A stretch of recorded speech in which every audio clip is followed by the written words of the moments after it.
With the World Cup well underway, on this edition of Lancers on the Street, I asked a few Lancers on who they're personally rooting for in this tournament and who has the best chance of winning the World Cup. Fentanyl deaths continue to rise at an alarming rate, affecting families from every race and ethnicity. The County of Riverside is addressing this epidemic and offering solutions from all fronts with their Faces of Fentanyl campaign. The Alpena City Fairgrounds play host to multiple government agencies as they train for a radioactive leak scenario. With Rogers City's 46th Annual Nautical Festival wrapped up, we followed up with the Chamber of Commerce to find out how many customers the festival brought to the city and gauge the economic impact it had as well. We've all heard the common saying that says an alcoholic drink or two per day may boost your heart and body's health. However, new recent studies shows quite the opposite. There is a drug killing thousands of people in our communities. It can be hidden in all drugs. Meth, heroin, pills. The tiniest amount of it could kill you. It's a substance called fentanyl. On the 20th of October, the County of Riverside held a press conference where several Riverside officials talked about the dangers fentanyl poses to the community. In Riverside County so far this year, there have been 338 deaths confirmed as a result of fentanyl, and we know that that number will significantly increase as toxicology results continue to come in. We will far exceed last year's fentanyl death total of 407 people. This is an epidemic that demands our attention. Riverside County Sheriff Chad Bianco assured Riverside County that police are doing everything in their power to combat this epidemic by dedicating officers, staff, and entire units to the fight. The sheriff put into perspective how much fentanyl is found in the community. Our agency alone has also seized 3,771,963 fentanyl pills and 398 pounds of fentanyl powder just since January 1st of this year. If you don't already know, let me tell you, that amount of fentanyl is enough to kill nearly 94 million people. Or to put it into a better perspective, enough to kill the entire population of California twice. Riverside Police submitted 19 fentanyl-related homicides to the Riverside District Attorney's Office And 4 cases to the Assisting United States Attorney's Office. Well, fentanyl is still illegal to possess. Fentanyl is still illegal to sell, provide, furnish. So each individual case is different. It could result in anywhere from a citation to being booked into jail and being held in jail. You can, from the release from there, you could bail out, you can wait for a judge to release you, or depending on the severity of the circumstances, you may be there pending trial. The Alpena Moose Lodge 571 hosted their yearly blood drive today from 12 to 4 p.m. Currently in the United States, the national blood supply sits at critical levels, with some blood centers only having enough blood to last them about 1 to 2 days max. This is due to the recent back-to-back climate-based natural disasters the U.S. has been facing over the past few months. However, the summertime has historically seen fewer incoming donations than in the wintertime. With summertime, our donations have fallen. And the blood supply does not take a vacation like everyone else. We need to see at least 36,000 per week to keep up that blood supply. Organizations like the American Red Cross are starting to sound the alarm as the blood supply for the United States has gone down nearly 25% since early August of this year, to what they describe as critically low levels. However, what is really needed the most is donations of platelet donors or type O blood donors, as these two areas are what is at the most critical level. Versity isn't just here in Alpena for one day. In fact, they have more blood drives scheduled in the very near future in Alpena. We are in Alpena quite often. We have multiple drives monthly that we are here in Alpena, and in fact, tomorrow we have one at the All Saints Parish. Justine and the Versity Blood Center of Michigan constantly have new goals that they're trying to achieve. Justine, give a little insight as to what the current goal is for tomorrow's All Saints Parish blood drive. I believe this is a newer drive for us, so we're hoping to bring in some new donors to have them come back. Alpena is a great place because we are at multiple areas and we cover all around Alpena, so to have them come back and be more convenient for them. If you would like to make an appointment to help donate blood and save up to 3 lives, then you can visit Versity's webpage at versity.org or call them at 1-866-642-5663. We're out here walking for a friend that's actually had mental health problems and has had suicidal thoughts, and we came out here to spread awareness for him. I want to support suicide prevention because suicide, you can't take it back. On average, in the year of 2021, the state of Michigan saw a suicide death rate of 14.3, ranking them 34th out of 50 states, with a total of 1,485 deaths attributed to suicide.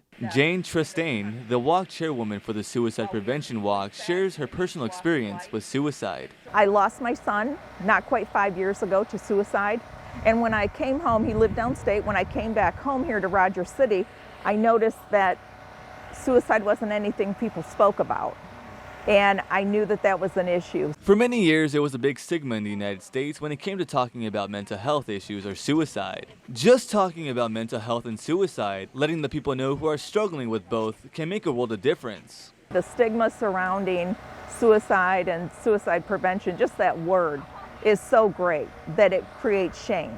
And one of the things that we do with the AFSP is we try to educate people to reduce the shame. And one of the things is that we don't use the word committed anymore. We say people died by suicide, because when you say the word committed, you immediately think of some kind of negative connotations.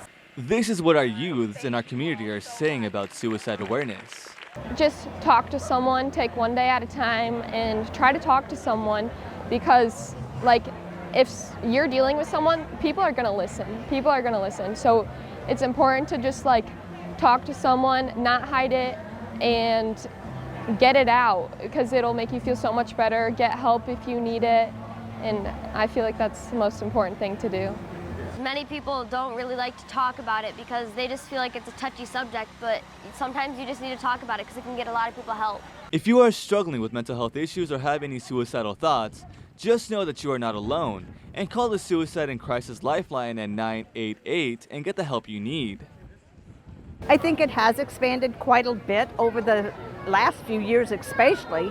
I go home with stuff. I don't go home empty-handed. The purse is empty. The wallet's done. With this year's Arts and Crafts Festival having over 300 vendors from different parts of the world, Heidi Bridenstine, a vendor at this year's Arts and Crafts Festival, shared how great it feels to be able to share her art with the community. We're absolutely very blessed. We love painting. We love being able to travel. We love being our own bosses. We travel all around the United States. We do Florida, New York, New Jersey, Pennsylvania, Wisconsin. So we do travel quite a bit. But we love, obviously, Michigan's home, so we love it here the most. The Harrisville Arts and Crafts Festival also draws international interest, with this one vendor who's originally from Ecuador. Ines shared her thoughts on being able to share her Hispanic culture art with the Northeast Michigan community. Ines says, "On my part, I feel very proud because more than anything, Hispanic people don't value us." She says, "Who does value us are the Americans, and even though there's very little Hispanics here at the festival, I still thank God. Every year I come here because the American people like our merchandise."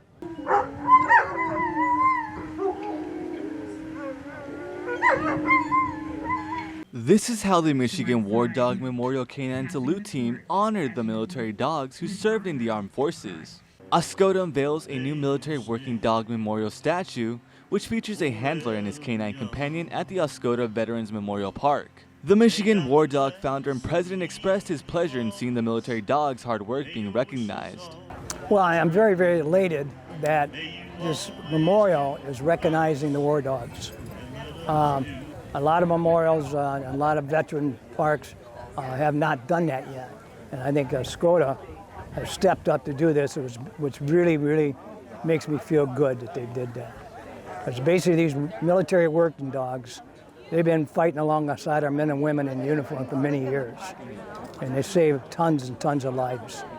Because of this reason, Phil established the Military War Dog Memorial in South Lyon, Michigan, highlighting the important work service members and their dogs do day in, day out. Another person who was very pleased to see the war dogs being highlighted for their work is the 106th District State Representative candidate, Todd Smallenberg. It's really super nice that we're seeing memorials like this in the small towns. because they don't get the recognition throughout the rest of the country that they need. It's always the small towns that do the right things. If you want to see the life-size statue of the military handler and his canine companion, then be sure to visit the Pentagon Service Monument at Oscoda Veteran Memorial Park and see the statue for yourself.